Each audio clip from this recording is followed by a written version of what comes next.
extender again. Then, gamit tayo nito. Okay. Mapag-start na tayo kaya napakadaming ligabok. Ito kapag ginagamit ito, yung mga sulok-sulok kaya sa mga kotse, pwede yan. Ito yung ginagamit. Powerful po ito.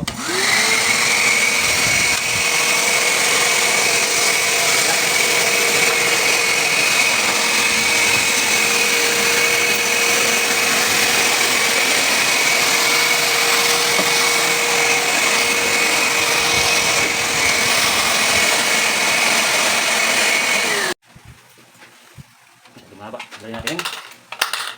Natin na ito.